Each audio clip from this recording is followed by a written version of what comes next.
Bueno, entonces vamos a platicar hoy sobre el petróleo en México. Como antecedentes, lo que vamos a ver es, bueno, cuál ha sido la política petrolera de México desde 1938, ¿no? Un dato muy importante, hasta llegar al momento actual en el cual, pues como ustedes saben, el petróleo tiene un precio, por primera vez en historia, tuvo un precio negativo.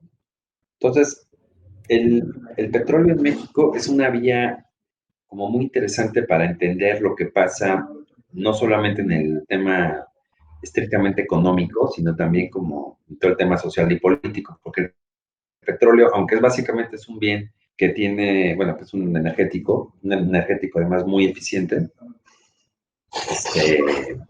que tiene mucho, bueno, que desde finales del siglo XIX tiene mucho valor, ¿no?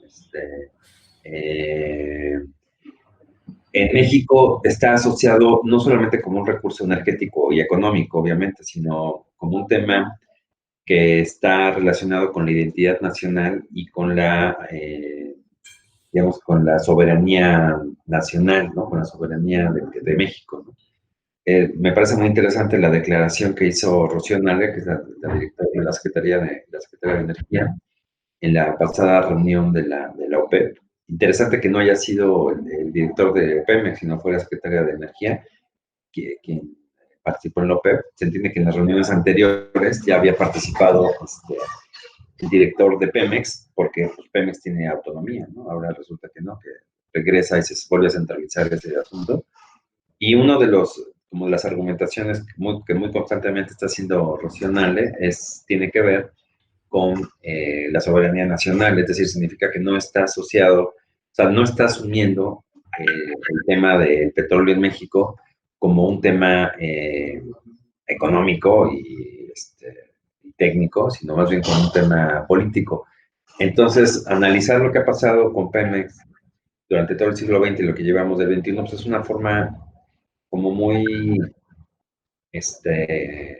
digamos, muy eficiente, muy clara de entender pues, lo que pasa en la historia política también de México. A mí me parece que es un gran defecto que hemos tenido en los últimos años, es que justamente digamos, el manejo de este recurso se ha hecho siempre desde una perspectiva política y no económica. Curiosamente, para el gobierno actual, que es un gobierno que tiene su mira muy puesta en estos años, acuérdense que una de las figuras centrales de la cuarta transformación que aparecen en todos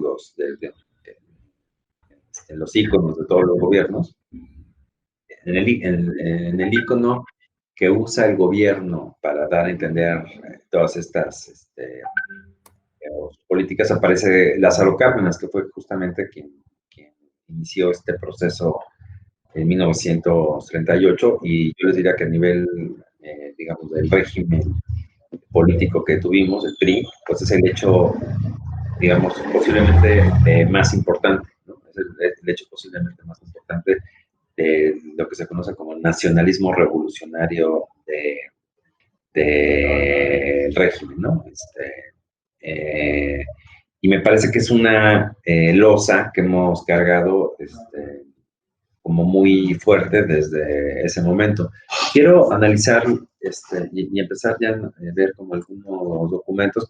Todos estos documentos ustedes los tienen en el vínculo de Dropbox con todas las lecturas de Ahora también van a estar en la página incognitives.com, ahí pueden bajar todos los documentos y estadísticas que vamos a ver ahora.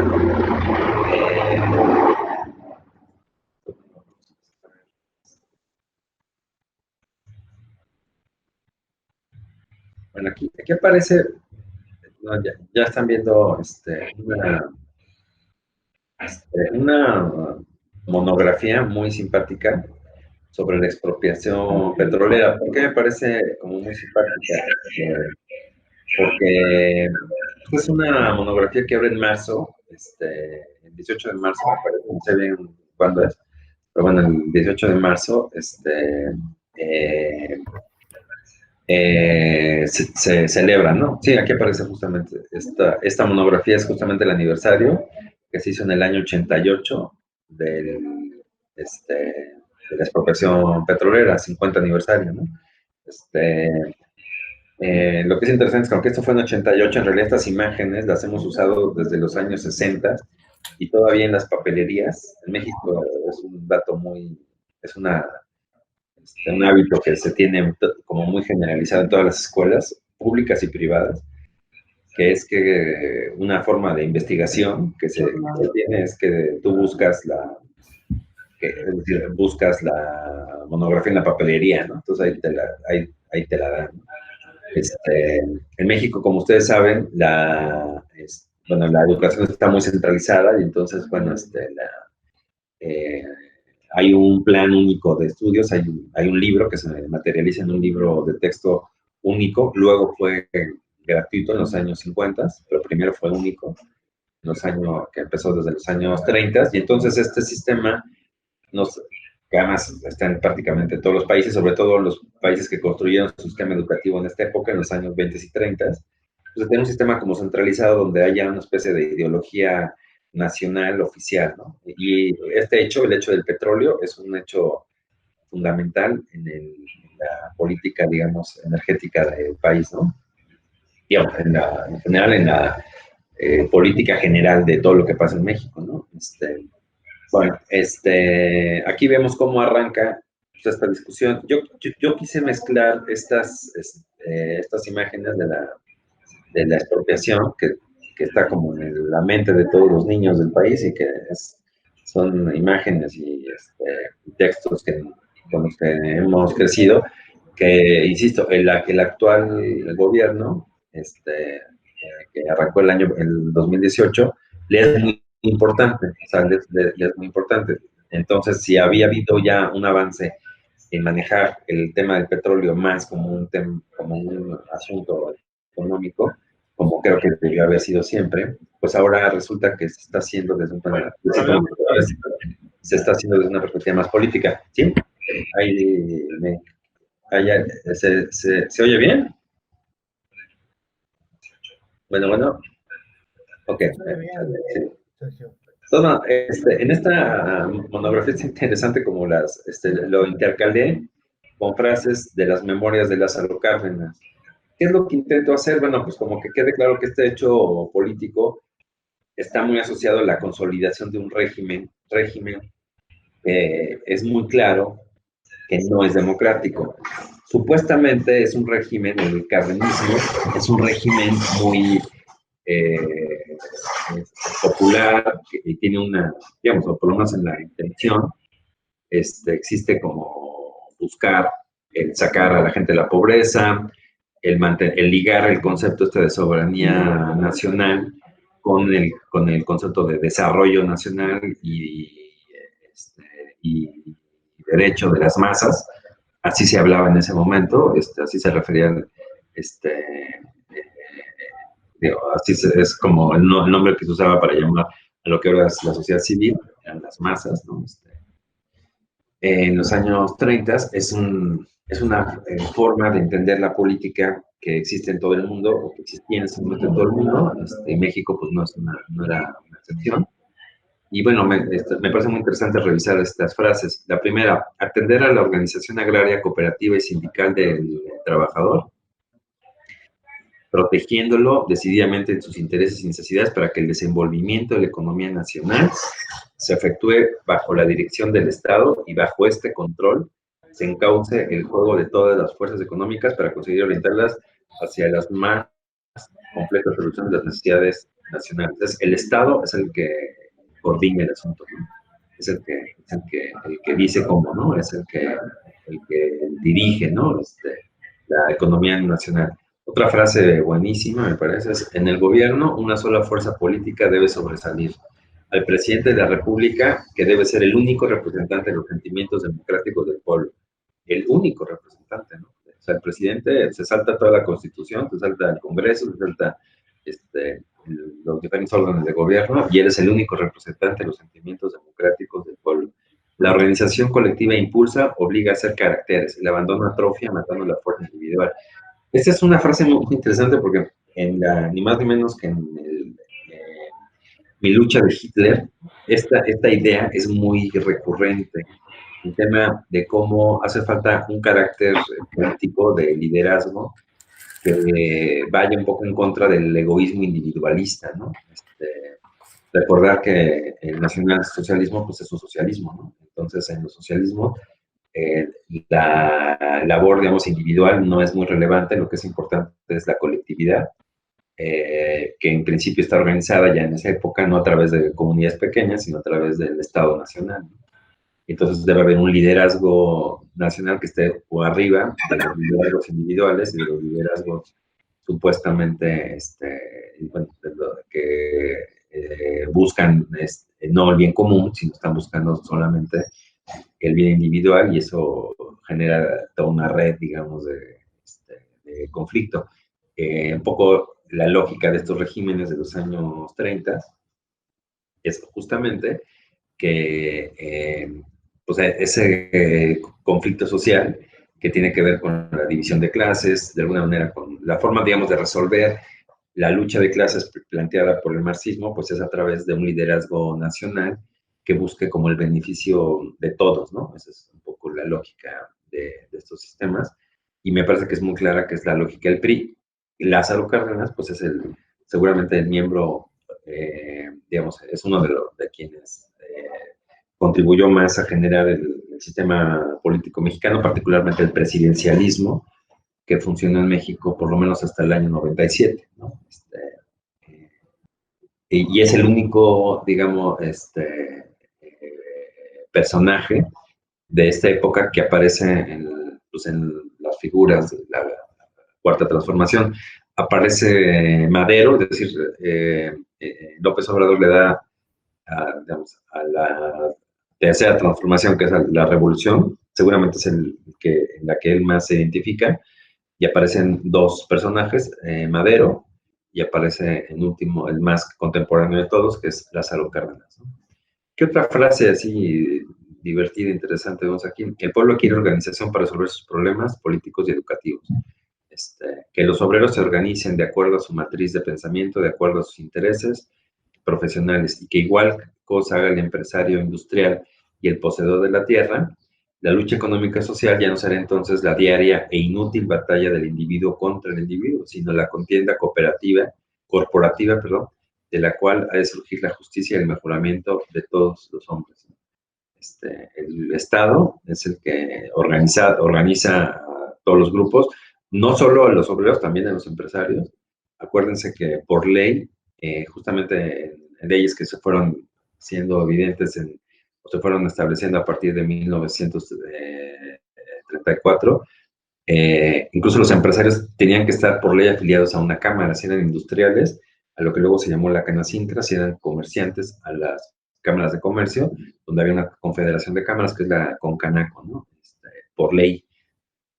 Y los obreros pues tenían que estar también afiliados a los sindicatos oficiales. Acuérdense que el sector, el sector obrero era también una corporación, era una parte integral del PRI, de lo que en ese momento era el Partido Nacional Revolucionario.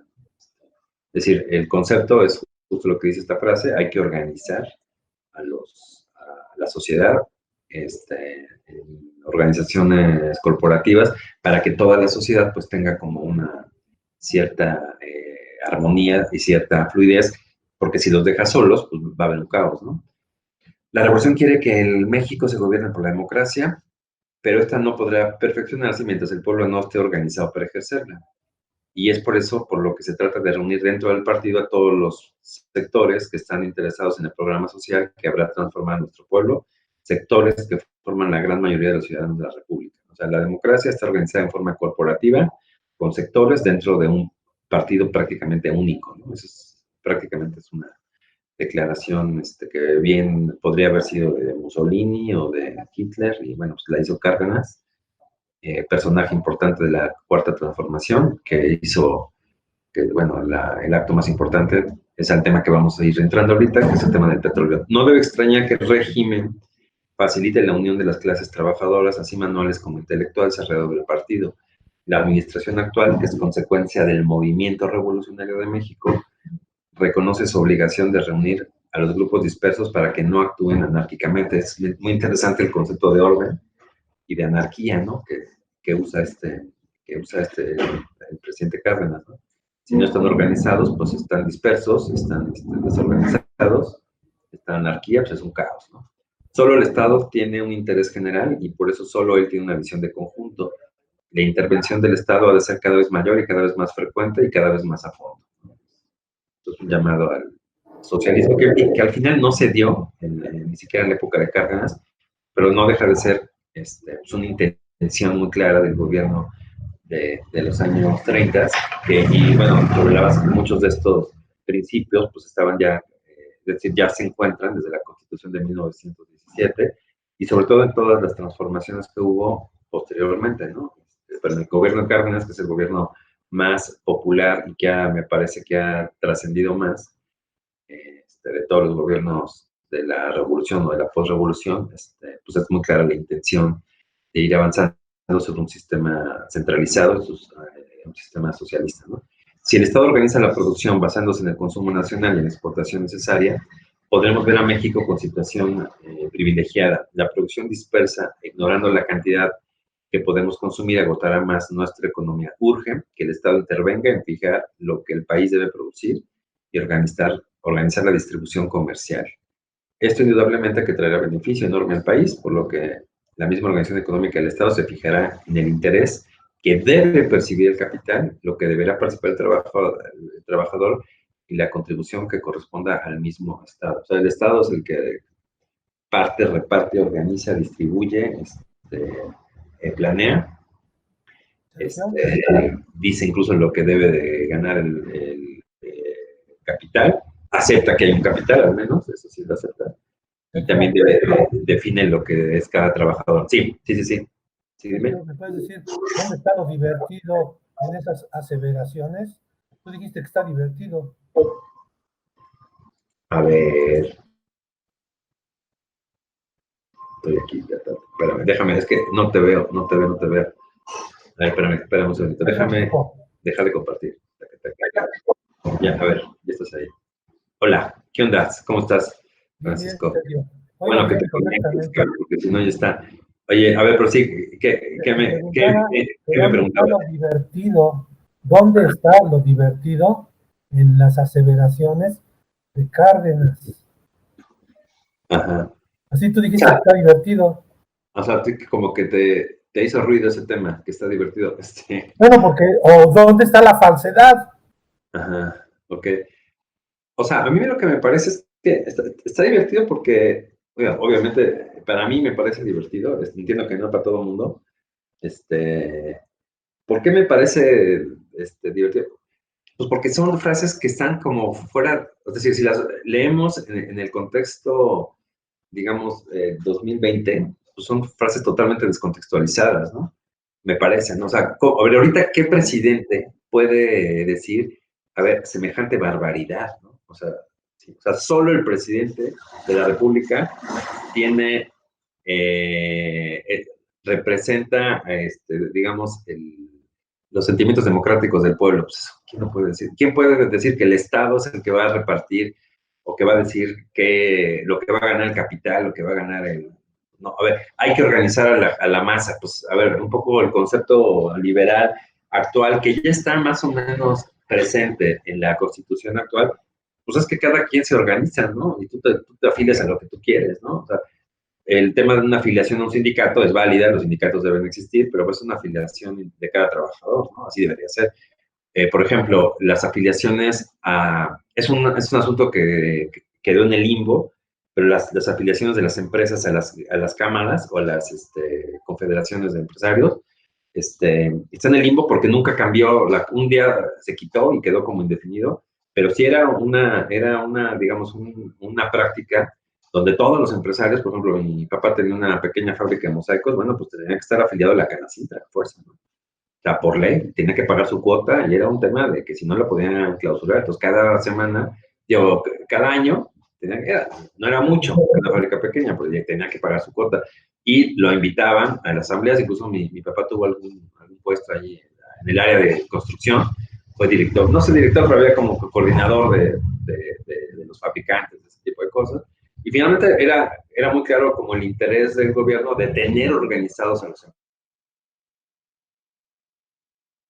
diversa, pluridemocráticas, distintas. Tú te organizas y ya luego, digamos, un poco como sucede ahora en México, pues cada grupo empresarial tiene su lógica. Entonces, claro, el gobierno ya tiene que ya tener como interlocutores, o sea, pero no es que lo que diga el presidente es lo que va a hacer, digamos, por ejemplo, la Coparmex, ¿no? Se entiende que la Coparmex pues tiene su punto de vista, negocia con ellos, seguramente abajo de la mesa les hace manita de puerco, ¿no? Y les dice, a ver, ¿sabes qué? Tú te tienes que trepar por acá, ¿no?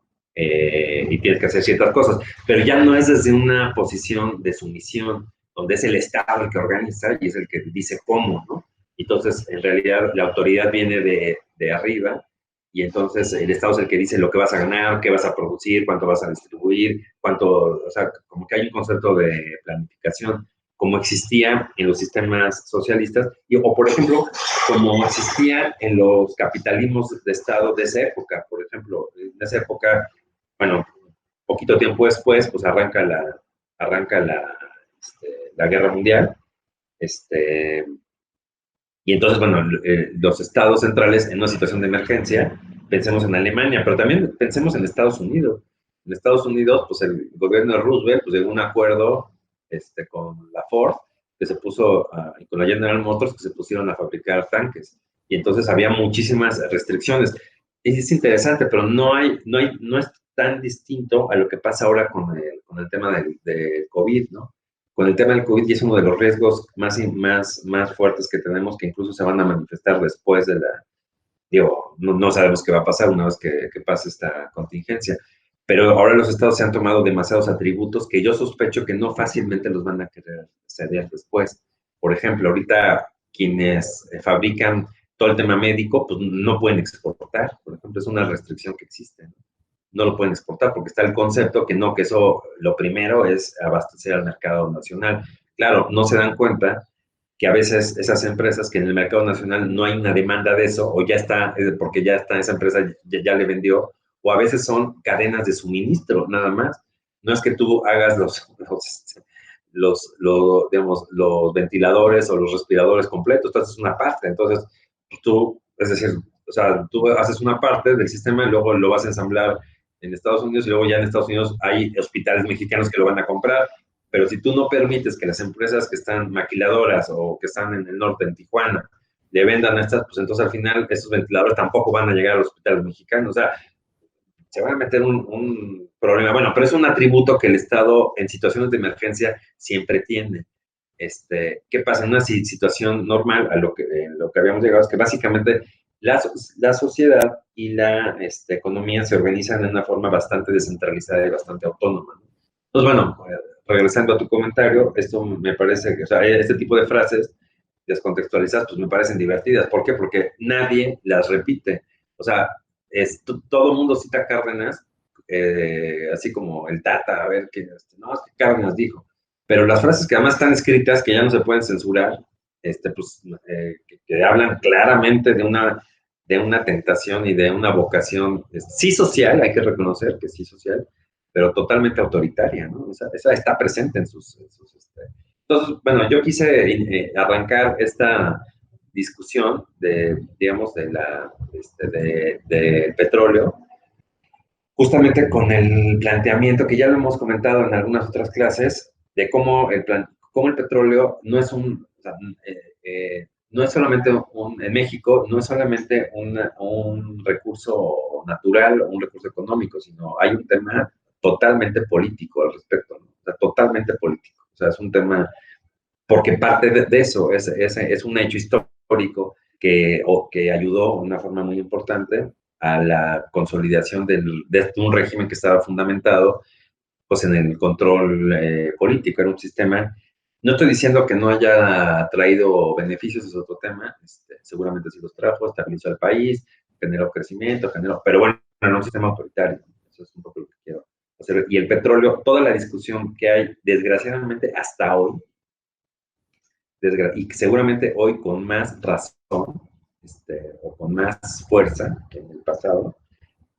porque López Obrador está muy montado en ese esquema, pues es es decir, el razonamiento que impera todos los días. A ver, hoy en la mañana, ¿no? ¿Qué dice López Obrador? Saca su decálogo para la crisis económica y entre las varias medidas que va a tomar es, la refinería de Dos Bocas sigue.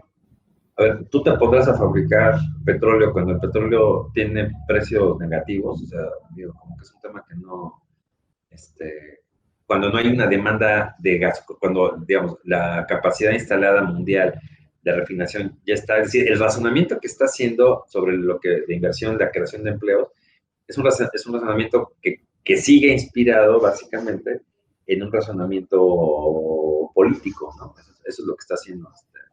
Digamos, eso es algo que se ha manifestado durante los últimos, desde el año 38, en la primera década del siglo XXI, como que ese discurso empezó a perder fuerza y López Obrador regresó otra vez con muchísima fuerza a imponer otra vez este discurso, ¿no? Sí, dime.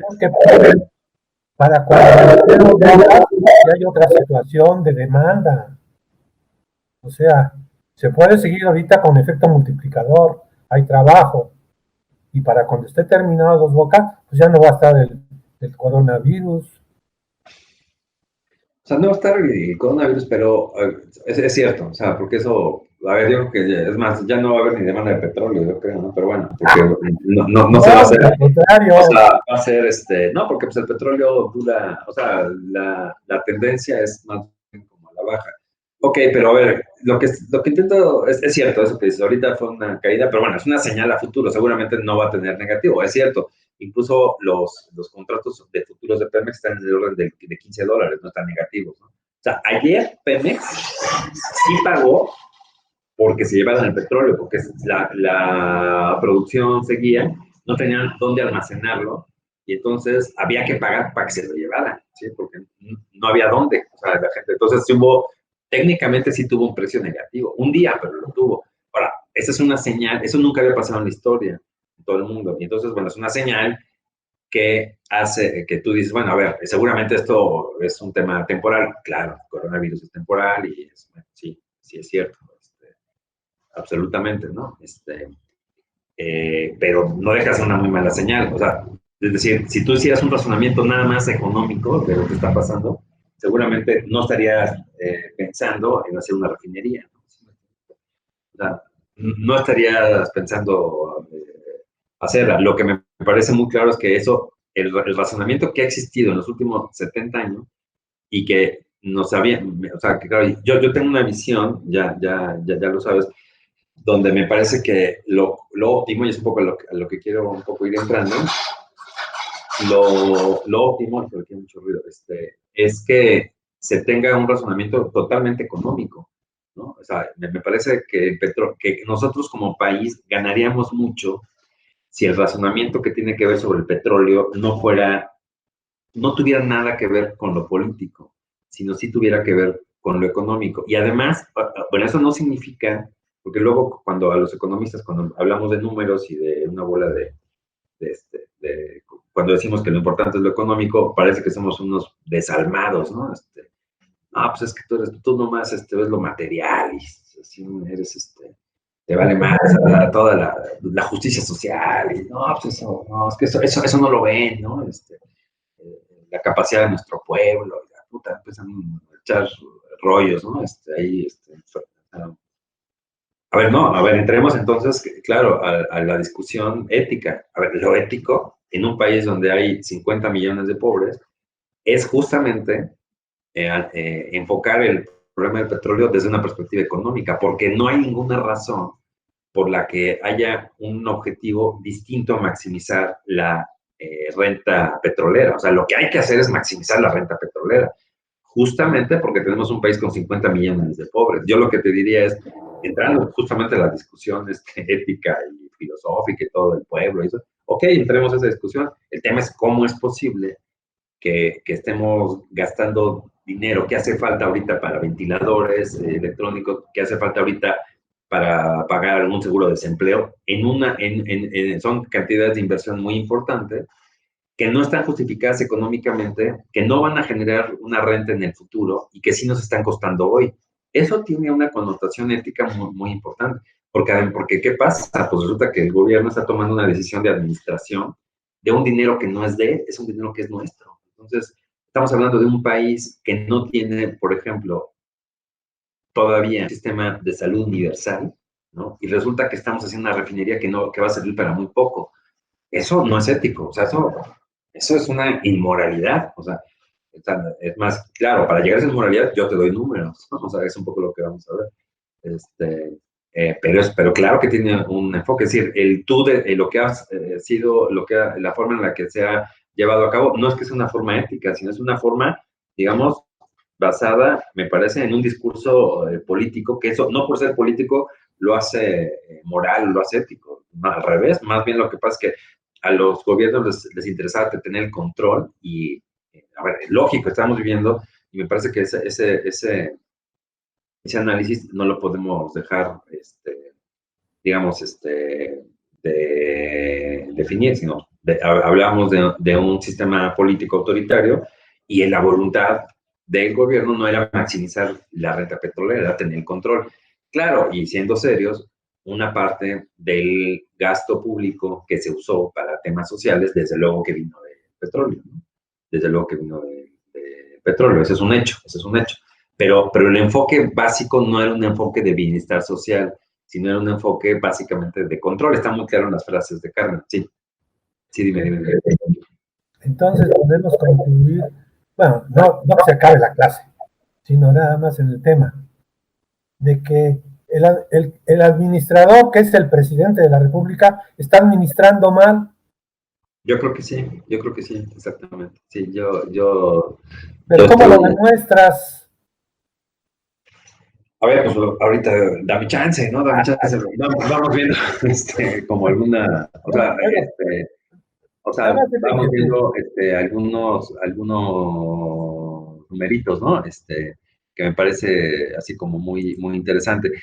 Pero es cierto, claro, pues es una discusión que hay que probar, ¿no? O sea, no es nada más mucho el tema de los datos. Yo creo que sin datos, pues no hay nada. Te voy a compartir un dato para arrancar con esta discusión.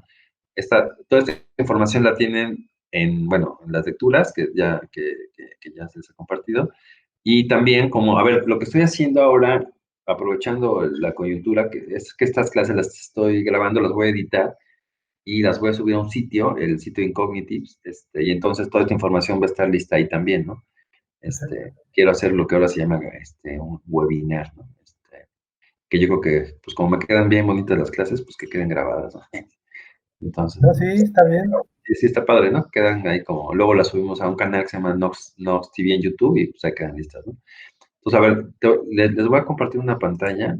Bueno, antes, este es un dato que tiene que ver sobre los precios del petróleo, ¿no? Este es un dato que está solamente hasta el año 2011. Es un dato, bueno, no sigue hasta ahora. No importa, un poco ahorita vamos a ver qué ha pasado de 2011 hasta nuestro día, sobre todo qué ha pasado en los últimos días con este tema del petróleo.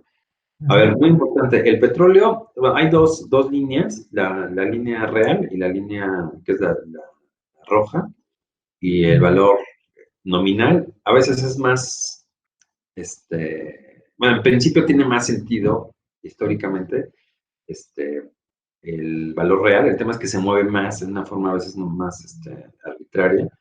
Entonces, bueno, vamos a ver las dos. Cuando empieza el petróleo, empieza en 1860 a usarse. El más conocido empresario petrolero fue el hombre más rico del mundo en ese momento, que es David Rockefeller. Para que tengan una idea, en términos reales, la fortuna de David Rockefeller era de casi 500 mil millones de dólares. Es decir, David Rockefeller fue el hombre más rico de la historia de la humanidad. O sea, en términos nominales, pues Jeff Bezos, que tiene 150 mil millones de dólares, pues es el hombre más rico. y en términos de dólares, pues nunca nadie había tenido tantos dólares. Pero si esos dólares los deflacionamos, valor, pues resulta que el hombre más rico de la historia no fue Bezos, sino fue David Rockefeller, ¿no? Que tuvo el equivalente, no sé cuántos dólares tuvo en ese momento, pero llegó a tener 500,000 millones de dólares, ¿no? Ok. Bueno, coincide esa gran fortuna. Él era dueño de Standard Oil, que luego se dividió en Exxon, en ESO y en 3 empresas, ¿no? Que siguen operando, pero están divididas y ya no son tan grandes, ¿no? Antes era casi un monopolio, era un oligopolio de petróleo muy grande, era Standard Oil, ¿no? El precio del petróleo llegó a estar, en términos reales, si usamos dólares del año 2011, que no son tan distintos a los dólares actuales, en términos de valor, llegó a estar a 115 dólares. A partir de ese momento empieza a haber más producción. A ver, ¿qué pasa con el petróleo? Eso es lo primero que hay que analizar cuando estamos hablando de petróleo. Es un bien extraordinariamente eficiente, es un bien, digamos, es un recurso energético súper eficiente. Pensemos, por ejemplo, en 1 litro de petróleo, que es nada, que además ahorita, es cierto, es una situación excepcional, pero bueno, cuesta, ni sé lo que cuesta ahorita en la gasolinera, pero vamos a pensar que cuesta 20 pesos 1 litro. Bueno, pues con 20 pesos yo puedo inyectárselos a mi nave, ¿no? Estamos hablando de 1 litro ya refinado, ya hecho, ¿no? Cuesta 20 pesos.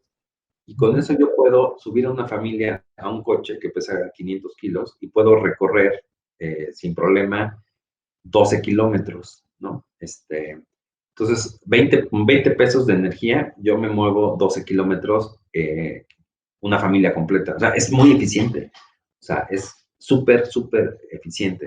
Si nosotros usáramos un razonamiento equivalente como sucedía antes del petróleo, que era básicamente el carbón o la leña, pues tú tenías que tener, para un buen ferrocarril, pues toneladas de carbón, literalmente, ¿no? Claro, era un ferrocarril, pero, digamos, era en términos de costo, en términos de volumen, como uno lo quiera medir, era mucho más ineficiente. Ya no hablemos de leña, que sigue siendo como la forma de combustible y de energía básico de la historia de la humanidad en la antigüedad, y todavía lo sigue siendo en muchas comunidades rurales. Olvidémonos del impacto ambiental, simplemente de valor energético. Pues digo, si todo el mundo si el mundo usara todavía leña y carbón, pues ya nos habríamos acabado todos los bosques. El petróleo, en ese momento, hay que decirlo, no tenía un efecto ambiental negativo, porque aunque es una quema, pues al final, en realidad, no estaba o no se percibía que eso fuera a ser negativo, porque las emisiones de CO2, que ahora son muy importantes y son pues tienen un costo y una realidad, digamos, tienen un efecto ambiental muy negativo, no estaban así indicadas en finales del siglo XIX. Bueno, empieza un éxito el petróleo, sube de precio, empieza a haber un aumento en la demanda y de repente se desploma el precio del petróleo, ¿no? En términos reales, llega a su nivel más bajo en los años, finales de los años 60 y principios de los años 70. ¿Qué pasa en México en esta época? Fíjense, cuando fue la expropiación de 1938, aquí aparece, el precio del petróleo pues, está relativamente bajo, o sea, está en lo que hoy sería, digamos, estamos hablando, esta gráfica está medida en dólares del año 2011, pero estamos hablando que son más o menos 17 dólares, es decir, el precio del petróleo en ese momento estaba muy bajo, tan bajo como lo es actualmente, ya no digamos en valores negativos como fue ayer, pero sí en valores, digamos, de 20 dólares, ¿no? Que es como más o menos está el día de hoy. Sigue bajando y todavía para 1970 está en niveles de 10 dólares reales. Significa que en términos nominales está por ahí de 3 dólares, ¿no? Nada, no vale nada. El precio, o sea, el petróleo, eso es un tema muy importante. México ya tenía petróleo, en realidad México no exportaba petróleo, México era un negocio importante, pero como en todo el mundo, pero era un negocio que no generaba exportaciones, básicamente, y tampoco generaba muchas utilidades, porque el precio de la gasolina era muy bajo, ¿no? Era extremadamente bajo. Por eso es que nos podemos dar el lujo de tener autos y tener un sistema energético muy ineficiente, pues porque la energía era muy barata, ¿no? Era muy abundante y por lo tanto era muy barata y era muy potente, ¿no? O sea, eran coches muy grandotes, muy pesados y a ti que te importaba que fueran ahorradores o no, pues si finalmente lo que tú buscabas era pues que levantaran velocidad y fueran muy potentes, ¿no? Coches de 8 cilindros y pues así funcionaba Estados Unidos, funcionaba México, Europa un poco menos, Europa menos, era un poco más, el petróleo era un poco más, era más caro, pero en general era un producto abundante y barato. Eso cambia a partir de 1973, es la guerra, no la guerra del Yom Kippur, pero es una guerra importante que hay entre Israel y los países árabes ya se organizan, ya están organizados en la OPEP. Un dato interesante, México no es miembro de la OPEP, México es miembro observador bueno, es observador, pero no es miembro. Se entiende que Estados Unidos pues nunca vio con buenos ojos que México entrara a la OPEP. ¿Qué es la OPEP? La OPEP es un organismo que tiene que ver con la producción digamos que es un organismo, es un cártel, porque es un cártel. Ahora los cárteles están asociados como al tema delictivo, en realidad desde el punto de vista económico. Un cártel es una asociación de productores importantes que intentan regular, que tienen como objetivo regular y disminuir la producción para aumentar el precio. Y esa combinación de menos utilidad, de menos producción y más precio se entiende que es la que maximiza el valor de la utilidad, ¿no? La utilidad básicamente tiene que ver con producción por precio, pero no es exactamente igual, o sea, a veces te conviene bajar la producción para que el precio suba más que proporcionalmente. Bueno, eso es lo que intenta hacer un cártel. Se entiende que en un mercado abierto y competitivo, que no lo es el petróleo, no lo es más competitivo que lo que era en los años 70, pero bueno, sigue siendo un mercado muy concentrado, con inversiones muy grandes. Entonces, en un mercado competitivo no hay forma que un productor individual pueda regular el precio, ¿no? O sea, no existe. Pensemos en el pan o en un mercado, casi todos los mercados de todos los productos del mundo son bastante competitivos ahora, ¿no? Pensamos en el pan, pues no hay nadie de que ponga el precio del bolillo, pues eso no hay, o sea, porque hay 120,000 productores y para que los pongas de acuerdo, pues y cada uno tiene una participación del mercado mínima, ¿no? Entonces, no en forma individual, por más que se asocien, tienen un impacto en los precios mínimo, ¿no? Y además siempre están dadas las condiciones pues, para que los miembros que no están organizados den más barato, entonces truenas el cártel, ¿no? Bueno, en ese momento, en el año 72, aquí estoy usando el cursor, el precio sube, o sea, pasa de niveles de casi $3 en términos nominales a niveles de 15 y en 1978, 77, 78 viene otro, ya es el éxito de la OPEP, ya perfectamente organizado, en la OPEP se organiza en Ginebra, en Suiza, ya tiene Estados Unidos no pasa por un buen momento muy importante. Estados Unidos en ese momento es un productor, perdón, aunque es un productor importante, en términos netos es un importador muy importante. Este es el importador más importante del mundo. Europa tiene poco petróleo, solamente en el Mar del Norte, y empieza en ese momento a explotarse en Noruega, pero Europa prácticamente no tiene petróleo. Japón tampoco, China tampoco, China además no es un actor. Rusia sí tiene mucho petróleo y es un exportador. Y Estados Unidos, aunque tiene mucho petróleo, es el tercer o cuarto productor mundial, pero es el primer importador, ¿no? Eso es algo que ha cambiado ahora, porque ahora Estados Unidos ya es un exportador neto y ya es el segundo productor mundial. ¿Qué pasa? El consumo de petróleo en Estados Unidos en términos relativos ha bajado y la producción ha aumentado de una forma muy importante con las nuevas técnicas de producción, ¿no? El fracking y todo este tipo de cosas. Total que ahora el petróleo, Estados Unidos cambió, muy interesante, algo único que vimos en la última reunión del OPEP. Estados Unidos era ya miembro observador, entonces eso nunca había pasado. O no sé a partir de cuándo fue, pero ya es un miembro observador como país, ¿no?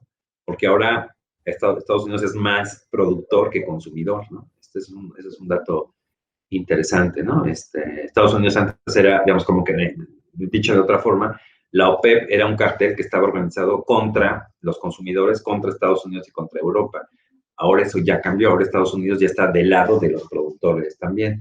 Y México, un tema que vamos a ver ahora, ya debería estar más organizado, porque en México la balanza petrolera ya es negativa, entonces resulta que México tendría que estar ya más organizado como país, o la perspectiva que tendría que defender más es la de un país consumidor, no tanto la de un país productor. Bueno, entonces a partir de ese momento viene el verdadero boom petrolero en México. O sea, dicho de otra forma, el petróleo fue un negocio importante en los años 20 del siglo, eh, este, digamos, en los primeros 2 décadas del siglo XX, donde el precio del petróleo estaba muy alto, luego bajó, y el petróleo es de Pemex y mantuvo un nivel de producción relativamente pequeño, en el orden de los 300,000 barriles al día, a un precio de petróleo muy bajo. Y el negocio petrolero, ya negocio, es a partir del año 77, ¿no? Cuando se descubren reservas de petróleo muy importantes en México, y el precio del petróleo es el más alto de la historia, casi que regresa a los niveles que tuvo en un pico muy raro a finales del siglo XIX, ¿no? Con todo esto que les acabo de explicar. La primera fase de análisis de qué fue lo que sucedió en este momento, me parece que tiene que ver con esta fase. Es decir, ¿a quién le tocó administrar esta abundancia? Pues ni más ni menos que al presidente López Portillo, ¿no? Él fue presidente de México entre 1976 y el año 82. Y me parece que ese es digamos, si hiciéramos un análisis de qué ha significado el petróleo en México, tendríamos que el sexenio, digamos, más importante para analizar es el sexenio de López Portillo, ¿no? ¿Por qué? Porque fue un sexenio donde la administración del petróleo fue catastrófica, ¿no? O sea, fue catastrófica. O sea, es increíble que en un mundo donde tenemos un nivel de producción que se disparó de 300,000 barriles de petróleo a casi 2 millones, y donde el precio del petróleo en términos nominales estaba arriba de los $35, este periodo haya terminado con un shock de deuda externa tan potente como el del año 82. O sea, me parece que ese es el verdadero argumento. Es un razonamiento económico muy objetivo del cual casi nadie habla, porque claro, es el argumento actual digamos, o el discurso o la retórica actual del gobierno de la Cuarta Transformación de López Obrador, es que el problema de México empezó a partir del año 82, ¿no? Y claro, esta época en la cual además pues, él era un ferviente y entusiasta priista, pues ese es un tema pues, que no está así como que en su visión, ¿no? En su patrón, ¿no? Eso no lo tiene. Y no solo eso, sino como que es un tema que incluso como que se oculta, ¿no? Me parece que es un poco lo bonito de las cifras, que eso no te permiten ocultar nada, sino hablan casi que, sobre todo cuando son tan simples y tan contundentes, pues hablan por sí solas, ¿no?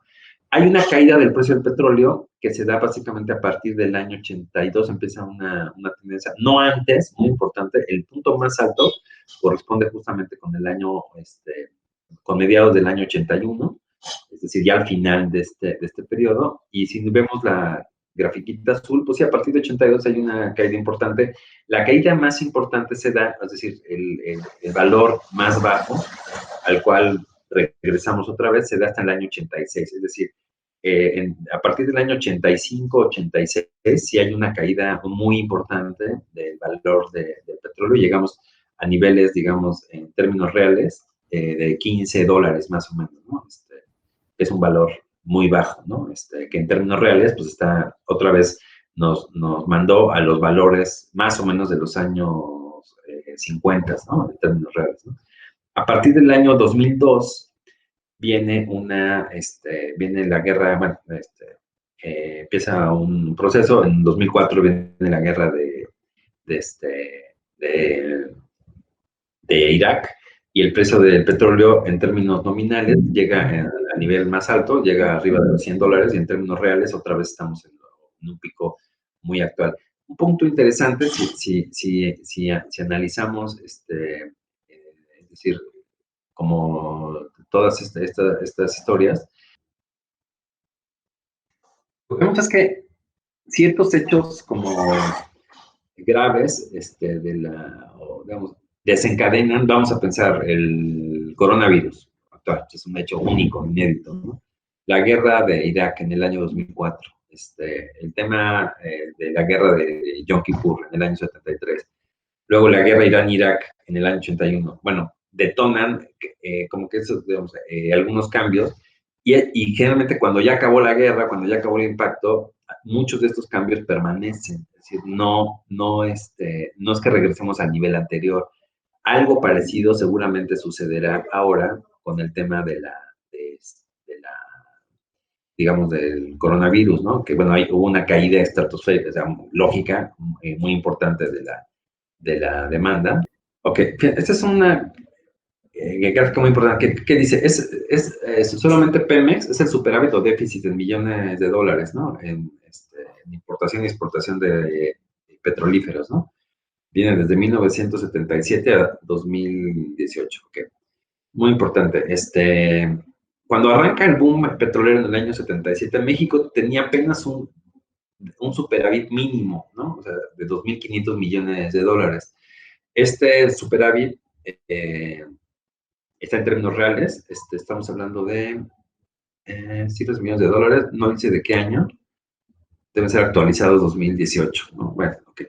Pero bueno, lo importante es que sí son datos reales comparables, ¿no? Entonces el récord, y ahí aparece, es el año 82, año 82, ni siquiera año 81. O sea, en el año 82 arranca con un valor, con el superávit más alto de la historia, ¿no? En términos de lo que exportamos. México es un país exportador, exporta en ese momento, en términos netos, entre lo que exportamos e importamos, son casi 40.000 millones de dólares. En realidad, ese nivel se mantiene más o menos hasta el año 85. ¿Por qué digo esto? El año 84, 85. ¿Por qué hago mucho énfasis en esto? Porque luego hubo una mentira que se estuvo propagando, que es que, resulta que la crisis del 82 se debió a que el precio del petróleo cayó y por lo tanto los ingresos petroleros del Estado disminuyeron. Falso. O sea, en el año 82 es el punto más alto, luego hay una pequeña caída, ¿no? Algo pasó, pero bueno, ya regresamos.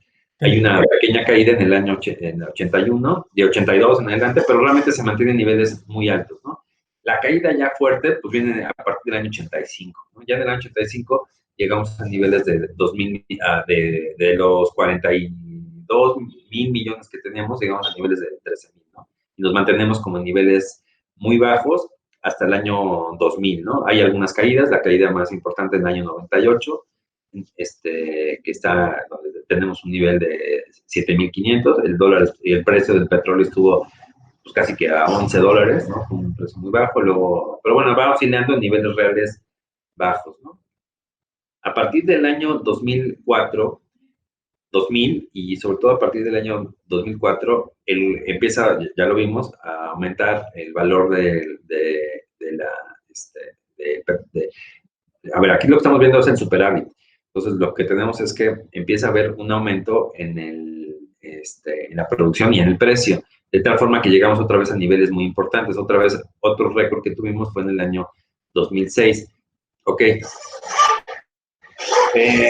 ¿Qué pasa? Digamos que a Fox, ya en el sistema democrático, le toca otro pequeño boom, no del mismo tamaño que el de los años 70, pero sí le toca un segundo boom, ¿no? No tan concentrado, no tan alto, pero le toca un segundo boom. Ok, a partir de ese año 2006, el precio del petróleo sigue muy alto, pero ¿qué es lo que empieza a suceder? La producción, pues México ya, a ver, el petróleo es un recurso no renovable, ¿no? Entonces el precio del petróleo se desploma, la producción de México empieza a decaer y entonces la renta petrolera empieza a aumentar, es decir, empieza a decaer también un poco. Esta gráfica, ojo, no mide la renta petrolera, eso mide el superávit o déficit. Ahorita voy a entrar al concepto renta petrolera e ingresos gubernamentales por este efecto, ¿no? Ese es otro tema. Aquí estamos viendo. Pero lo que sucede es que la producción nacional empieza a bajar en volumen, por lo tanto también en valor, pero lo más importante fíjense, es que como hay una situación, como en México, aunque no crece mucho, pero sí crece, pues entonces el consumo de gasolina se empieza a aumentar. ¿Qué es lo que pasa? Bueno, pues hay un boom, ahí sí hay un boom, en el desarrollo de la clase media. México se convierte en un país productor de autos muy importante. Total que todo el mundo compra su carrito y entonces México se convierte en un consumidor importantísimo de gasolina y entonces, pues como la producción va a la baja, pues tenemos que importar, ¿no? De tal forma que esta gráfica habla ya para el año 2015, pues ya estamos casi tablas, y ya para el año 2017 estamos en datos negativos que nunca habíamos estado en la historia. O sea, el déficit, es decir, el saldo de la balanza comercial petrolera de México actualmente, es ya ligeramente negativa, ¿no? O sea, es increíble, pero es así. Por eso, digamos, ese es un antecedente muy importante para entender lo que está, digamos, como para entender lo que pasa ahora, porque ahora ya México ya no le es muy importante. A ver, y ahí es un poco donde hay que hacer como que un razonamiento fino al respecto, ¿no? O sea, a México como país ya le vale gorro, o es más, ya quizá le conviene más que el precio del petróleo baje, porque la mayoría de los ciudadanos mexicanos somos, eh, consumidores. Ya ahorita a México le vale gorro, o sea, le vale gorro, o sea, ¿por qué? Porque, a ver, fíjate, ahí hay un debate que el gobierno actual no sabe cómo resolver. El, eh, ¿A qué me refiero? El gobierno dice, uno de los argumentos que usó históricamente el gobierno de López Obrador es, yo estoy en contra de los gasolinazos, ¿no? Entonces, ¿qué significa? La gasolina debe de, pues si somos un país petrolero, una forma muy tangible en la que nosotros como ciudadanos nos hacemos del petróleo, pues es que el petróleo que la gasolina sea baja. Y entonces cuando sube de valor es una medida antipopular y bla, bla, bla, bla, bla, que neoliberal, lo que tú quieras, ¿no? Lo cual pues habla de un desconocimiento total de cómo se maneja el precio internacional del petróleo. Pero ¿qué pasa? Hay algo de cierto en eso. Ahora que ha bajado el precio del petróleo, pues la gasolina ha bajado, no por mérito del gobierno, sino porque el precio es mucho más bajo, el precio del petróleo y de la gasolina, ¿no? Y entonces el gobierno le sigue cobrando el mismo porcentaje de impuestos, que es un impuesto especial, que ahorita vamos a platicar sobre eso, pues entonces resulta que el valor, es decir, el precio de la gasolina ha bajado. No ha bajado tanto como ha bajado el petróleo, pero sí ha bajado, ¿no? Sí ha bajado. ¿Qué pasa cuando tú tienes digamos, pensemos en el pasado, si tuviéramos una mentalidad o un discurso propietario que no tenemos o que nunca tuvimos, ¿a qué me refiero con esto? Que nosotros realmente sí hubiéramos sido dueños del petróleo, no nada más porque lo dice la Constitución, sino porque en realidad eso, porque como sucede en Noruega, tenemos un beneficio de la renta petrolera. A nosotros, ¿qué nos conviene más? ¿Que el petróleo esté alto o que esté bajo? Pues que esté alto. Les pongo un ejemplo. ¿En qué país el precio del petróleo es más alto? O históricamente, ¿en dónde el precio del petróleo ha sido más alto? Perdón, el precio de la gasolina que se vende. En Noruega, porque resulta que Noruega pues, es un país muy democrático y los dueños del petróleo son están en parques nacionales del petróleo, entonces los dueños del petróleo pues son los propios ciudadanos noruegos que tienen en un fondo individualizado a su nombre la renta petrolera porque está ligado al fondo de pensiones. Entonces, para un noruego de a pie, pues el que sube el precio del petróleo y que pagues más por la gasolina es un buen dato porque significa que tu cuenta que tienes en tu estado de cuenta aumenta, ¿no? O sea, ¿en dónde creen que el precio del petróleo es más bajo en el mundo? En Venezuela, ¿no? ¿Por qué? Porque allí el gobierno define justamente con esta visión como populista, no, pues es que como somos todos dueños del petróleo, cosa que no es cierta. El petróleo, el gobierno lo maneja políticamente de forma populista y lo regala. Y además lo hace tan mal, porque todo en México esa misma lógica populista lo han hecho siempre, todos los gobiernos. Sí, pero lo hacen de una forma, digamos, económicamente mucho más viable. En Venezuela lo hacen tan mal que incluso, aunque son la primera reserva de petróleo del mundo, pierden entonces a ese valor. Entonces es un tema que ya no lo pueden sostener, ¿no? El tema en México es que sí se puede sostener, pero no sería conveniente, ¿no? Es decir, cuando el precio del petróleo y la gasolina ha estado subsidiado, claro que lo puede hacer el gobierno sin problema, porque lo paga de las mismas utilidades que tuve de Pemex. El tema es que es algo que me parece que es un poco absurdo. A ver, ¿cuál creen así nada más a bote pronto que es una política de petróleo mejor? O dicho desde la lógica que hemos platicado en esta clase, o sea, en esta transmisión, ¿cuál está más ligado a una visión económica y cuál está más ligado a una visión política? Pues claramente en Noruega, que es un país democrático, es un país donde las cosas funcionan mejor, pues el objetivo de la política energética es la maximización de la renta y por eso es que todos los ciudadanos noruegos, a ver, por eso es que hay un fondo soberano de petróleo, donde las utilidades del petróleo se van a ese fondo, que está a nombre de los ciudadanos noruegos, empieza por ahí, y por eso es que la lógica es que el precio del petróleo sea más alto, perdón, de la gasolina. Cuando tú tienes un enfoque basado en la política, pues a ti no te importan los números y tú es pura opinión, pura imagen, puro entonces, pues, aunque pierdas, pues no importa porque la gente esté contenta. El discurso del presidente actual se parece más a lo que sucede con Venezuela, claro, una diferencia. Y así es como ha funcionado el manejo del petróleo en los últimos 70 años. A ver, insisto, si llega al extremo absurdo y ridículo de Venezuela, siempre se manejó aquí con un poquito más de realismo, ¿no? O sea, la verdad, ¿no? Siempre se manejó un poquito mejor. Y si algo tiene el gobierno de López Obrador, pues es que es pragmático y realista. Y aunque tiene fama que no hace caso, la realidad es que sí oye, ¿no? Y sí entiende, y pues sí, pero él está montado en esa visión de manejo político, ¿no? Es parte de su discurso. Y entonces está como en un dilema, baja el precio del petróleo, claro, da una señal, es que ya bajamos el precio de la gasolina, ya olvídense de los gasolinazos, pero por otro lado voltea, oye, pues ya no tenemos lana, porque está como en un dilema ahí que no, como que dice ya bajó y qué bueno porque la gente tiene gasolina más barata, pero por otro lado, pues ya no tengo lana para financiar, total, bueno, eso es lo que le conviene o no al gobierno. A nosotros, que nunca fuimos realmente dueños del petróleo, a nosotros somos ya más consumidores, prácticamente ya nos vale gorro, o sea, ese es un razonamiento que ya no nos importa, o sea, es un razonamiento que ya no, es decir, el petróleo si sube, pues el gobierno tiene más dinero y recibimos un beneficio indirecto por ahí, y si baja, pues la gasolina es más barata. En la forma en que está constituido ese beneficio y esa utilidad, me parece que ganamos como ciudadanos nosotros mucho más cuando el precio del petróleo baja y la gasolina baja, porque entonces nuestra economía mejora un poco, digamos, nos parecemos en ese sentido más a los consumidores japoneses que no tienen o los consumidores, digamos, alemanes que no tienen una cuota de petróleo en su territorio. Entonces, cuando sube, pues es un costo neto que tienes que pagar, ¿no?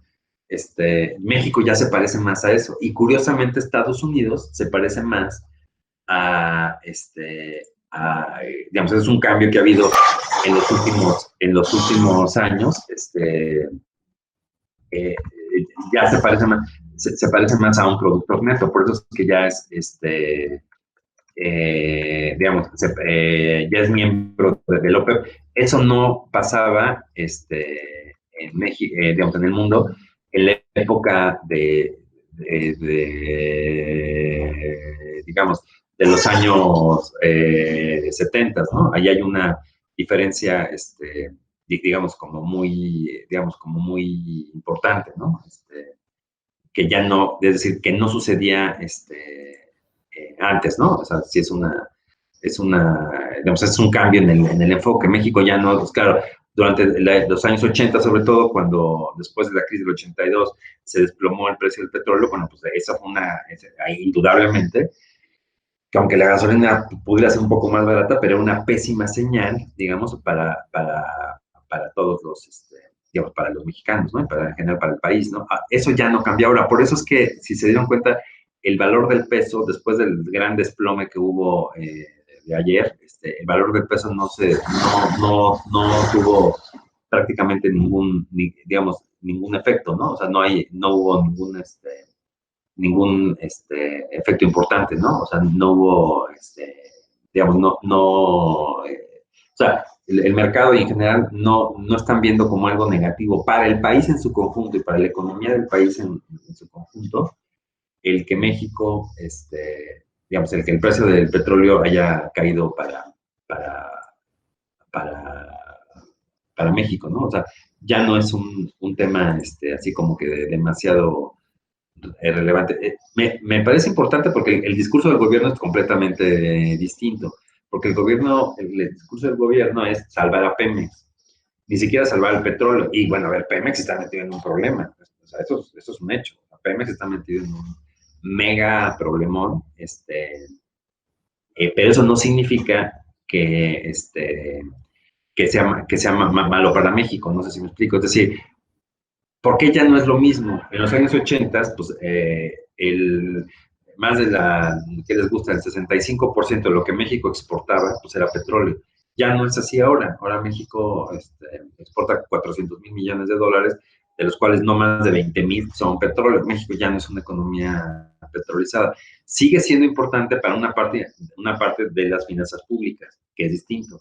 Y claro, es la fuente básica de ingresos para Pemex, pero Pemex es una empresa que está quebrada, que no genera valor agregado y que ya no genera ni siquiera divisas netas, de tal forma que ya, a ver, dicho de otra forma, el petróleo en México pues ya se acabó, o sea, ya, es decir, ya es para el conjunto del país, ya no es un tema. Sí es un tema importante, para Pemex, para una parte, y ahorita voy a hacer un comentario, para una parte nada más de las finanzas del gobierno, pero sobre todo para el discurso cardenista de los años 30 del gobierno actual. Eso sí es distinto, eso sí es, o sea, para eso ese discurso sí queda así como en el limbo. Ahora, yo creo que López Obrador es tan hábil y tan inteligente en ese sentido que ese discurso pues, lo tendrá que ir cambiando. Yo sospecho que poco a poco todo lo que tiene que ver con el petróleo, es decir, el último discurso así importante, con lágrima y así, que se hizo sobre la exportación petrolera, ya fue al inicio de esta pandemia, el 18 de marzo, y yo sospecho que será el último. Yo creo que a partir ya del año que entra, el tema, él mismo va a notar que el tema de Pemex y el petróleo es un tema que ya no tiene sentido a nivel de discurso político, como lo tuvo en el pasado. Ya la realidad económica es otra, y segura, yo creo, a ver, yo parto del hecho que, y no lo minimizo, que es una persona con un olfato político muy hábil, muy inteligente, es muy hábil, entonces entenderá que ya esa es una batalla perdida, ¿no? Es lo que yo creo. Bueno, a ver, un comentario. ¿Por qué la gasolina y el petróleo puede no ser un problema en la caída del precio del petróleo para las finanzas públicas? Sí para Pemex, pero no para las finanzas públicas. Porque al final el gobierno llegó a tener casi el 35% de sus ingresos tenían que ver con todo lo que tiene que ver con el petróleo. ¿Qué es lo que ya está pasando desde finales de Peña? Es lógico, bueno, Pemex ya esta es una empresa que ya no genera utilidades, genera pérdidas, pero los ingresos que tienen que ver por el cobro de impuestos de las gasolinas siguen siendo altos. De tal forma que ahora quien va a pagar sus impuestos no va a ser Pemex, va a ser las otras gasolineras. Es decir, al final pues somos los consumidores y no importa que ese petróleo lo venda una empresa que no sea Pemex. Es más, al final ni siquiera importa que ese petróleo sea mexicano o no. Si lo compramos en Arabia Saudita, llega Shell, compra petróleo en Arabia Saudita, que posiblemente ya sea más eficiente porque el costo de producción allá es menos de $4, cuando aquí es de 15 por barril, ¿no? Entonces, quizás lo más eficiente ahorita para la producción de le cobra, lo refina, ni siquiera Pemex, tampoco conviene refinarlo, lo refina British Petroleum en Texas, porque también Nueva Orleans, ¿no? Ahí lo refina, y llega aquí, llega a una gasolinera en la esquina de Avenida Universidad e Insurgentes, ¿no? Ahí llega el petróleo. Tú llegas y lo pagas. Bueno, pues al final el gobierno tiene la política fiscal, o sea, energéticamente está out, ya no genera nada, pero tiene una política fiscal. Pues él dice, si tiene problemas y sobre todo ahora que está tan barato, dice, bueno, pues a ver, estuvo en 20, el precio internacional del petróleo, de la gasolina está en 8, bueno, pues yo les cobro un 50% de impuestos y está en 15 y todo el mundo está bien contento porque pues, ya bajó el valor, o sea, yo estoy cobrando un dineral de impuestos y aún así el valor es decir, el valor de la gasolina para los mexicanos que no viajan y que no van a Texas, donde vale $8, pues aquí está en 15, bueno, pues no pasa nada, ¿no? Pero aquí el gobierno, es decir, el gobierno puede manipular y puede hacer uso de todos estos, digamos, como de los impuestos para financiarse. Finalmente es lógico, lo tiene que hacer. Ya lo hizo Peña. O sea, Peña lo que hizo es que lo que definió fue que el impuesto a la gasolina es un impuesto que no es el IVA, o sea, no aplica el IVA fijo tradicional, sino es un impuesto discrecional que lo va modificando el gobierno cada vez que quiere, ¿no? Cada vez que tiene necesidades de financiamiento, pero también cada vez que tiene necesidades políticas, es decir, al gobierno lo que intenta evitar siempre que el precio que tú pagues final por el petróleo pues no sea muy alto.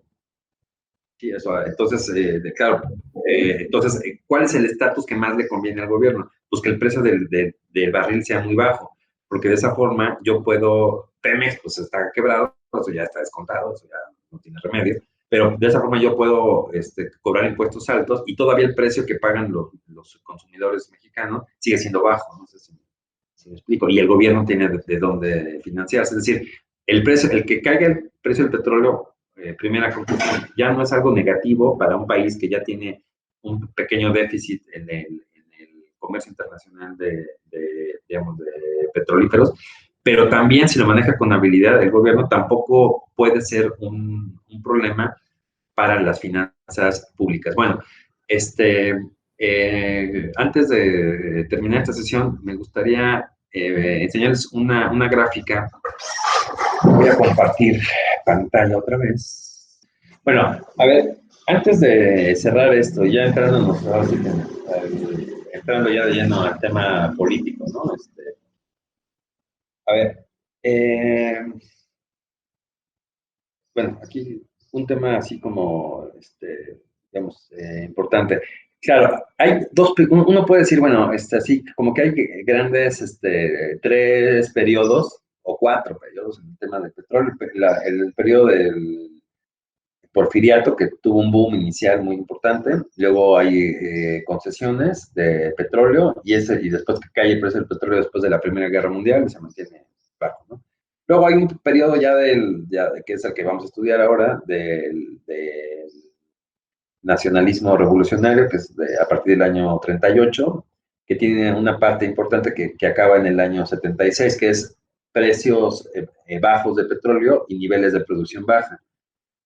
Y vamos a aceptar pues, un nivel, digamos, de cierto orden en la producción, ¿no? De tal forma que Pemex sí era un negocio y que era un negocio pequeño, pero suficiente para no solamente para generar ingresos al Estado, modestos, pero también para generar al menos como abasto al mercado interno, ¿no?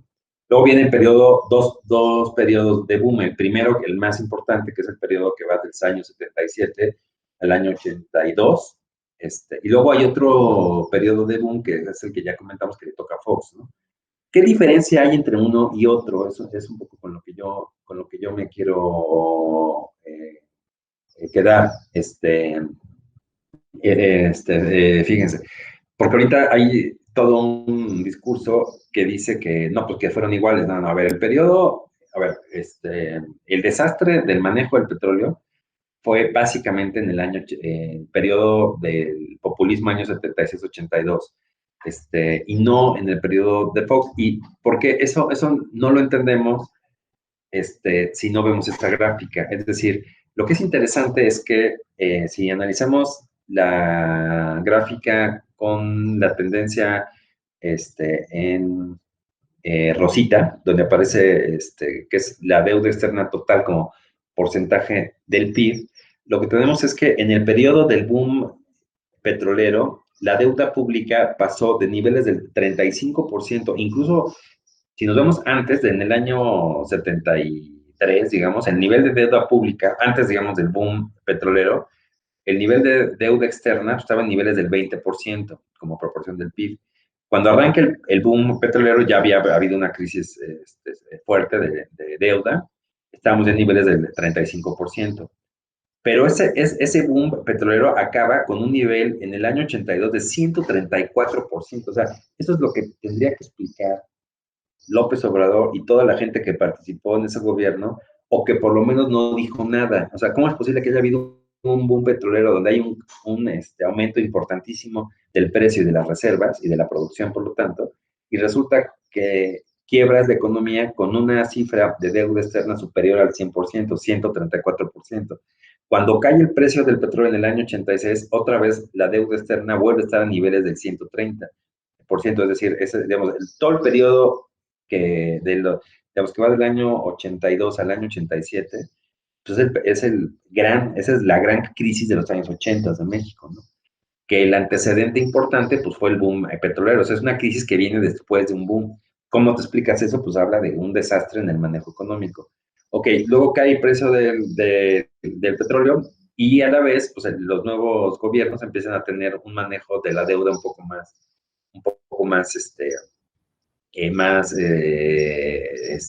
conservador.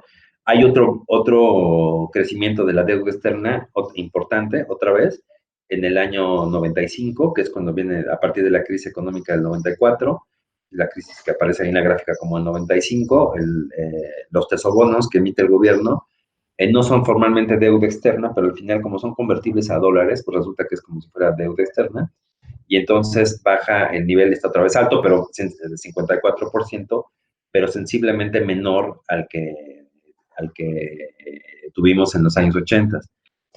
Viene el año 97, la transición democrática, y viene el gobierno de Fox, 2001. A partir de ese momento, ya lo vimos, hay un aumento en el precio del petróleo y del balance, pero lo que vemos aquí es que hay una, no muy importante, pero sí hay una caída en la deuda externa, por lo menos como proporción del PIB, pasa del 21 al 17. Es decir, a ver, en conclusión, no estoy, o sea, seguramente una parte importante del boom que hubo en los años 2000 no se gastó correctamente. Seguramente hubo mucha corrupción. No creo que mayor que la que hubo en el pasado, pero por lo menos una parte importante sirvió digamos, de la balanza positiva y de los recursos que generó la exportación. Claramente se usaron también para pagar deuda externa o para pagar también financiamiento del Estado, ¿no? Es decir,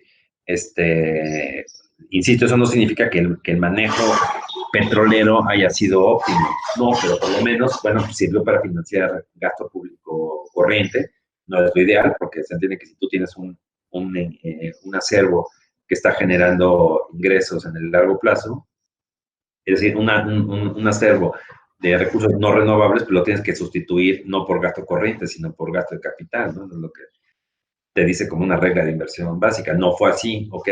Bueno, tampoco podía ser así porque a la Fox, ¿se acuerdan? Le negaron toda la reforma fiscal. Bueno, pues la usó para una parte importante, pues para aumentar el gasto público. Creó, por ejemplo, el Seguro Popular. Bueno, pues sí, se gastó, pero vamos a pensar que se gastó más o menos correctamente, y una parte se usó para pagar deuda. No fue así en el año 82. En el 82, increíble, pero no obstante que hubo un ingreso de dólares casuales por haberse sacado la lotería, resulta que pasamos a un nivel de deuda externa de 134%, o sea, increíble. O sea, yo hago mucho énfasis en este manejo, digamos, verdaderamente ruinoso de la economía, pues porque resulta que es algo que no se habla ahorita. O sea, ahorita hay el discurso actual intenta como, insisto, como negar esta época en la cual muchos funcionarios actuales, pues el secretario bueno, el director de la CFE, pues era secretario de Gobernación en esa época, digamos, y el mismo López Obrador de negar eso, de negar ese manejo verdaderamente de una agresión económica que nunca antes se había visto en la historia de México, en un sistema autoritario, corrupto, que nos presentó resultados económicos espantosos. y que no se manifestó igual, es decir, y en el boom que hubo en la primera parte de los años 2000, ¿no? Sí, me parece que sí hubo un manejo, insisto, no el mejor, pero me parece que es un manejo, me parece como mucho mejor, de tal forma que digamos, uno de los culpables, digamos, no solo eso, que después de 70 años de expropiación petrolera, el saldo que se tiene de la administración federal y estatal y pública de este recurso pues es muy negativo. ¿Por qué? Porque ya nos acabamos prácticamente las reservas, ya no tenemos un superávit comercial neto con el exterior. Pemex ya no es una empresa que genera recursos reales para el Estado, más bien es una empresa que pide inversión del Estado, o sea, no que en términos netos no se le extrae, sino pide inversión, y resulta que no tenemos un fondo soberano que tienen prácticamente todos los países petroleros, que en el caso de Noruega, que es donde mejor ha funcionado, pues está como relacionado o lo tenemos como indexado al sistema de pensiones de cada uno de los ciudadanos noruegos. Es decir, es decir, aunque se acabe el petróleo, bueno, pues eso se va a acabar, es un recurso no renovable. Bueno, pero al menos tú ya eso lo capitalizaste en un fondo de pensiones, que a su vez está invertido en una bola de activos de largo plazo. Bueno, eso no sucedió en México, ¿no? El principal responsable de este desastre, pues es cuando hubo mucho petróleo y fue muy caro, que fue justamente el periodo que va de 1976 a 1982, porque a partir del año 84 y el precio del petróleo es más bajo y ya no hay tanta renta petrolera. Es decir, si hubiera un culpable del desastre, del mal manejo petrolero, me parece que es el sexenio de López Portillo, es algo que no se comenta mucho. Bueno, toda esta información ya la tienen ustedes, bueno, está en las lecturas de Dropbox, les comento, está también en Incognitive. Mañana vamos a hacer una transmisión, no está dentro del formato clase CP, pero vamos a hacer una transmisión de una serie muy padre, va a ser a las 8 de la noche. Les voy a enviar el link también para que se conecten, va a ser por YouTube y también lo vamos a transmitir bueno, está en YouTube y también vía este vínculo de Hangouts, que funciona bastante bien, sobre el ingreso universal y el COVID, ¿no? Este es un tema, vamos a estar justamente con va a ser una presentación de un profesor también del CEPE, José Luis Talancón, ya lo conocen bien. Vamos a tener como un debate. La idea es que vamos a tener este tipo de, digamos, de conferencias virtuales ahora por este medio, y este es un ciclo que no está todavía totalmente definido, pero bueno, ya lo comenzamos con la clase pasada, con la clase del miércoles pasado, no, con la clase del miércoles o del lunes, hoy es miércoles, ¿no? No, del miércoles pasado, que fue una clase que tuvo ya que ver no, perdón, la clase de lunes ya fue una presentación sobre este tema o tuvo que ver ya con el tema del ingreso universal. Es a las 8 de la noche, les envío la link, y luego todos los lunes y miércoles seguimos igual, ¿no? Seguimos igual de 12 a más, ¿no? Yo creo que va a ser un poco más corto ahorita, pues, si el lunes y miércoles a a la hora normal, digamos, de clase, que es de 12 horas, yo creo que va a ser como a la 1:30 más o menos, no más, ¿no? Hasta aquí creo que avanzamos más rápido, ¿no? Hasta que terminemos el tema que estemos viendo. Pero yo los voy a estar invitando a otras conferencias donde yo voy a participar y donde están interesantes. Ahorita, por todo este tema del COVID, pues hay una especie como de boom de conferencias y cosas bien interesantes en línea, ¿no? Y con la tecnología que hay ahora muy fácil, muy barata, pues todo el mundo se puede conectar, todo el mundo puede transmitir y todo el mundo puede opinar, ¿no? Entonces está muy padre. Entonces nos hemos dado como la tarea de organizar como muchos temas de actualidad. Entonces este tema del COVID y el ingreso universal, mañana yo les envío este link a todos los alumnos del CP para que se conecten. Digamos, no es parte de la clase, pero bueno, están invitados, ¿no? Para que participen. Incluso van a estar invitados para que sean miembros, no miembros, sino para que puedan opinar y puedan estar, no solo como como público, sino que puedan, así como ahorita como una clase abierta, tener una participación, ¿no? ¿Sí? Muy bien, sale, Francisco. ¿Quién más está ahí? Fernando, muchas gracias. Nos vemos mañana y el lunes, ¿no? Sale. Gracias, Sergio. Estamos en contacto. Que la pasen muy bien. Cuídense, usen su tapabocas. Sale, que estén bien. Adiós. Adiós.